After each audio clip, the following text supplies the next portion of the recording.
The Ford Fiesta is a cracker of a car. In fact, it's arguably the best car in its class.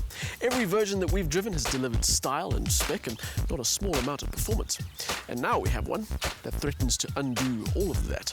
It is a base spec Ambiente, and although its small engine is quite good, it has an automatic gearbox.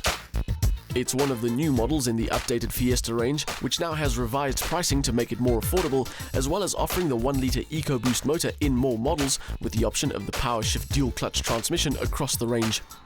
Mention 1-litre motor and automatic gearbox in the same sentence, and the reaction is generally not favourable, with face contortions and accompanying arguments suggesting the combination is not a good one. That said, the argument against the combination is generally based on the same old-school thinking that says small engines themselves aren't a good idea. And I wish everyone in the world who turned their nose up at a small 1-litre turbo motor could drive this car. Because this engine is spectacularly good, with a genuinely surprising amount of power on pull-off and an ability to keep up with traffic in any situation. It's an amazing little thing that never fails to impress, and we've driven it in a number of Ford models of different descriptions. And every time we've come away loving it, and that's also true of this automatic Fiesta, even though it has 18 kilowatts less than the manual version.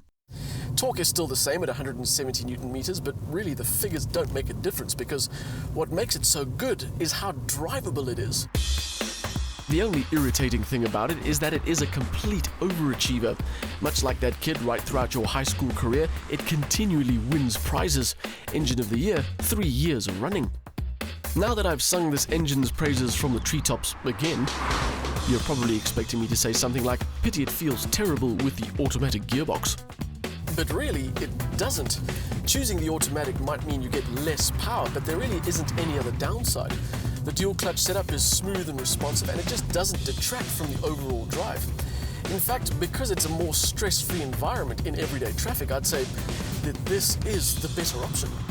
There is, of course, the aspect of driver involvement that a manual brings which an auto box can't match, but considering this is a city runabout that's designed to make the daily commute easier, that's hardly a factor, is it? Besides, if you really want to shift gears yourself, there is a manual mode on the gear shift. And the enjoyment doesn't end with the drivetrain. Much like this car's major competition, the Volkswagen Polo, there is a real sense of solid engineering, that this car is well thought through and bolted together. The ride setup is good and all your interactions with the car are just exactly right.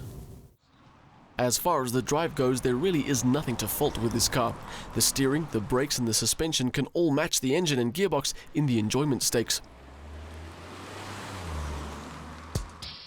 The upgraded Fiesta doesn't include any cosmetic changes, just the same stylishly compact look that has a bit of an attitude and an Aston Martin grille. This lowest spec version doesn't get extras like alloy wheels or color-coded door handles, but the lack of those elements hardly detracts from the overall look. There are no changes to the interior, and this Ambiente version does without nice things like a trip computer and rear electric windows. It is still a very comfortable space though, and it does have Ford Sync system with Bluetooth and voice command. It's also got good materials and a very incongruous dashboard design. The top section is all neat and tidy with most of the main controls. It's all quite 21st century.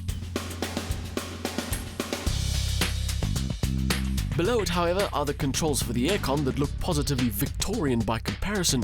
It's like Ford's designers didn't know what else to do with the space, so they filled it up with switches so big that they wouldn't look out of place on a steam train. The only positive you could take out of it is that is the only thing that could be improved about this car. 200,000 Rand will buy you one of any number of small hatchbacks with an automatic gearbox, although there is a distinct lack of turbo options, and that means if you want similar power, you have to go for bigger, naturally aspirated motors. But that doesn't automatically mean better spec.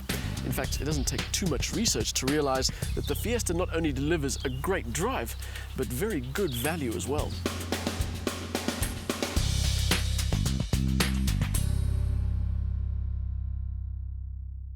There's no doubting the little 1-litre's brilliance. It's an award-winning engine with enjoyable power under any driving situation. Pairing it with a dual-clutch PowerShift gearbox may reduce power, but it doesn't affect the drivability. Some interior elements may not quite match the rest of the package in terms of style and enjoyment, but the Ford Fiesta is the best option at the price.